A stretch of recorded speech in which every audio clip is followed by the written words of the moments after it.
नमस्कार. आपण animal classification बघत आहोत. बघा, क्लासिफिकेशन ऑफ ॲनिमल्स, प्राण्यांचे वर्गीकरण. ठीक आहे, याच पद्धतीने आपण प्लांट क्लासिफिकेशन हे पण बघितलेलं आहे. त्यानंतर आपण हे सगळे बघितलेले आहेत. Phylum, porifera, coelenterata, platyhelminthes, nemathelminthes, annelida, arthropoda, mollusca. आज आपल्याला बघायचे आहे. बघा, जो इथे सिलेंटराटा नंतर जो येतो टिनोफोरा, तो त्याच्यानंतर इकायनोडर्मॅटा आणि हेमिकॉर्डेटा, हे तीन आपल्याला आज एकत्र बघायचे आहेत. आणि जो कॉर्डेटा आहे तो खूप मोठा आहे, त्याला मोठं लेक्चर लागेल. एकदम लॉंग लेक्चर लागेल, किंवा मग 2 व्हिडिओ आपण आणूया फक्त कॉर्डेटा या फायलमसाठी. ठीक आहे, तर आज आपण जे 3 मी तुम्हाला सांगितले कोणते, इकायनोडर्मॅटा, हेमिकॉर्डेटा आणि टिनोफोरा, ठीक आहे, ते आपण बघूया. बघा, संघ इकायनोडर्मॅटा. इकायनोज म्हणजे काटे आणि डर्मा मीन्स त्वचा. ठीक आहे, डर्मॅटायटिस. बघा, त्वचेसाठी आपण डर्मॅटोलॉजी, त्वचेसाठी आपण डर्मा हा शब्द वापरतो, बरोबर. डर्मॅटायटिस, आयटिस म्हणजे काय, ITIS, आयटिस हे जेव्हा लागतं कोणत्याही शब्दाला, त्याचा अर्थ होतो सूज, स्वेलिंग. डर्मा म्हणजे स्किन, स्किनला आलेलं स्वेलिंग, दाह. तसंच मग इकायनोडर्मॅटा म्हणजे काय, इकायनोज म्हणजे काटे, डर्मा म्हणजे त्वचा, त्वचेवर असणारे काटे. ठीक आहे, नावात दर्शविल्याप्रमाणेच हे प्राणी काटेरी कवचांनी कॅल्शियम कार्बोनेटचे कडक कवच असते. ठीक आहे, बघा, इकायनोडर्मॅटावरून तुम्हाला हे कळेल त्याचा अर्थ काय होतो. मग त्याच्यानंतर असे प्राणी कोणते, तर बघा इथे चित्र दिलेले आहेत. स्टारफिश, सी कुकुंबर, नंतर सी अर्चिन, नंतर बेलॅनोग्लासस हेमिकॉर्डेटाचं आहे. तर हे लक्षात ठेवा, वरचे 3. ठीक आहे, हे नाही, हेमिकॉर्डेटा, बेलॅनोग्लासस, स्टारफिश, सी कुकुंबर आणि सी अर्चिन. हे 3 लक्षात ठेवा, 3. तर बघा, आता काय काय सांगितलं आहे महत्त्वाचे. मी एक तुम्हाला समजतं आहे ना, मी शिकवते ह्या पद्धतीने की तुम्ही शब्दावरून तिथपर्यंत पोहोचा. मग त्याच्यावरून प्राणी लक्षात ठेवा. मग प्राणी लक्षात ठेवले की मग त्याच्यावरून तुम्ही प्राणी लक्षात राहिलं की त्याचे कॅरेक्टरिस्टिक लक्षात राहतात. मग कॅरेक्टरिस्टिक लक्षात राहिले की मग त्याला अपवाद कोणता आहे तो एखादा मी लक्षात ठेवायला सांगते. ठीक आहे, अशा पद्धतीने माझा प्रयत्न असतो तुम्हाला प्राणी आठवायला पाहिजे, शब्दांवरून अर्थ कळायला पाहिजे. तर मग त्या दृष्टीने तुम्ही पण लक्ष ठेवत जा मी काय बोलते आहे. ठीक आहे, मग बघा,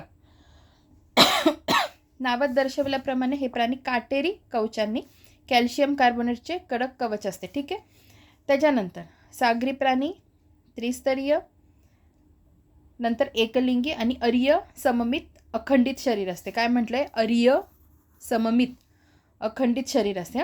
विकसित देहगुहा, ठीक आहे, असते. व हे प्राणी यांचे अन्न विशेष अशा जलाभिसरण व्यवस्थेतून मिळवतात. हालचालीसाठी, प्रचलनासाठी नलिकापाद म्हणजे ट्यूब फिट असतात. यांच्यात पुनरुद्भवन रिजनरेशन क्षमता असते. यांच्यात उत्सर्जन संस्था नसते. हे अमिबासारखे उत्सर्जन करतात. उत्सर्जन संस्था असते का, नसते. आत्तापर्यंत आपण बघा उत्सर्जन संस्था बघत आलेलो आहोत. मग उत्सर्जन कशा अवयवामार्फत होतं त्याचं मी तुम्हाला चार्ट स्वतःला बनवायला लावलेला आहे, बरोबर. पण मग जेव्हा तुम्ही तसा चार्ट बनवाल तर इकायनोडर्मॅटामध्ये बघा उत्सर्जन संस्था असते का, तर नसते. अशा एक्सेप्शनल गोष्टी लक्षात ठेवायच्या. ठीक आहे, व हे अमिबासारखे उत्सर्जन करतात. ठीक आहे, यांचे 5 वर्गात वर्गीकरण केले आहे. इकायनोडर्मॅटा संघातील प्राणी फक्त समुद्रात आढळतात. म्हणजे काय, समुद्रात आढळणारे इकायनोडर्मॅटा. यांच्या प्रौढावस्थेत पंचअरीय तर अळी अवस्थेत द्विपार्श्व समवित असतात.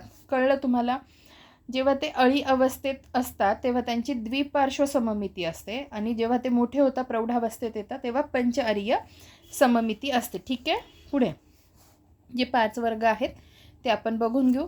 वर्ग ॲस्टिरोडी, वर्ग ऑफिरोडी, वर्ग इकायनोडी, वर्ग होलोथुरोडी आणि वर्ग क्रिनॉइडी.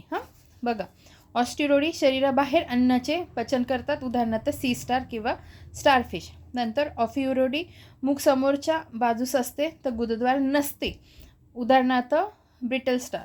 इकायनोडी मेजारज्जूद्वारे हालचाल, उदाहरणार्थ सी अर्चिन, सँड डॉलर. होलोथुरोडी बाहू नसतात पण तंतुके असतात, उदाहरणार्थ सी कुकुंबर.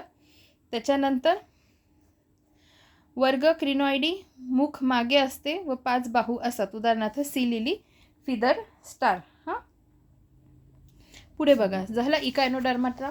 आता इकायनोडर्माटा हा आल्यावर भीती तर नाही वाटणार, किंवा विचारलं असतं आपल्याला फीचर्स माहिती असतील, कॅरेक्टरिस्टिक्स माहिती असतील तर आपल्याला इलिमिनेशनला सोपं पडतं. ठीक आहे. पुढे बघा. संघ हेमिकॉर्डाटा, बिळे करून राहणारा समुद्रातील प्राणी. हेमिकॉर्डाटा म्हटलं तर काय, बिळे करून राहणारा समुद्रातील प्राणी.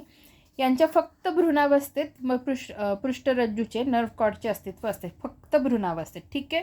शरीर मृदू, अखंडित, त्रिस्तरीय, द्विपार्श्व सममित प्राणी. यांना पृष्ठवंशीय व अपृष्ठवंशीय प्राण्यातील दुवा म्हणतात. बघा, सोपं आहे की नाही. हेमिकॉर्डाटा बघतोय आपण. मग कशात आले हे हेमिकॉर्डाटा. मग पृष्ठवंशी आणि अपृष्ठवंशीय प्राण्यातील दुवा म्हणतात. यांचे शरीर सोंड, गळपट्टी व प्रकांड म्हणजे ट्रंक असे विभागलेले आहे. हेमिकॉर्डाटा संघातील प्राण्यांना किंवा प्राण्याला अकोण कृमी म्हणतात. ठीक आहे. हे प्राणी एकलिंगी तसेच उभयलिंगी असू शकतात. श्वसनासाठी कल्लाविदरे गिल स्लिट्स असतात. हे लैंगिक प्रजनन करतात. उदाहरणार्थ बेलॅनोग्लॉसस, याला सोंडेच्या भागात पृष्ठरज्जू असतो. ठीक आहे. आणि सायक्लोग्लॉसस. हां, अशा पद्धतीने हेमिकॉर्डाटा झाला. आणि जो खूप आधी पाहायला पाहिजे होता म्हणजे 3 नंबरला, जिथे मी सांगितलं टिनोफोरा कुठे येतो, पोरीफेरा, सिलेंटराटा, नंतर टिनोफोरा 3 नंबरला आणि ट आणि 3 नंबरला टिनोफोरा, असं कोरिलेट करून लक्षात ठेवा. पुढे बघा. आता संघ टिनोफोरा आपण बघत आहोत. बघा, हा लहान संघ असून यात 100पेक्षा कमी जाती येतात. टिनोफोरा हे रंगबेरंगी असून जेलीफिश सारखे पारदर्शक प्राणी आहेत. यांनाच सी वॉलनट, सी गुजबेरी असेही म्हणतात. समुद्री अक्रोड. हे खाऱ्या पाण्यात आढळणारे अरीय सममित प्राणी होय. दुहेरी आवरण असते, मेंदू नसतो. उदाहरणार्थ ल्युरोब्रॅकिया, यांनाच कॉम जेली असेही म्हणतात. ठीक आहे. टिनोफोरा पूर्वी नव्हता अभ्यासात, पण आता तो दिलेला आहे. आय थिंक स्टेट बोर्ड का NCERTमध्ये दिलेला आहे, त्यामुळे आता याच्यातही समावेश करण्यात आलेला आहे. ठीक आहे. आत्तापर्यंत मला नाही वाटत त्याच्यावर प्रश्न आलेला आहे, पण थोडंफार लक्षात ठेवण्याचा प्रयत्न करा. तर अशा पद्धतीने आपलं काय काय झालं हे बघा. इंट्रोडक्शन झालं, नंतर हे सगळे झाले. Porifera, coelenterata, ctenophora, platyhelminthes, nemathelminthes, annelida, arthropoda, mollusca, echinodermata, hemichordata. आता एकच राहतो कॉर्डाटा, जो खूप मोठा आहे. मी तुम्हाला दाखवते फक्त. बघा, संघ कॉर्डाटा. हां, मग तो संघ आपल्याला बऱ्यापैकी वेळ लागेल तो करायला. मग तो झाला की आपलं हे लेक्चर कंप्लीट होईल. हां, आता याच्यावरचे प्रश्न कुठे दिलेले आहेत मला जरा शोधावे लागतील, म्हणजे मग आपण याच्यावरचे प्रश्न पण घेऊन टाकू. आय थिंक इथे आहे. ठीक आहे. तर मग भेटूया आपण पुढच्या व्हिडिओमध्ये. धन्यवाद.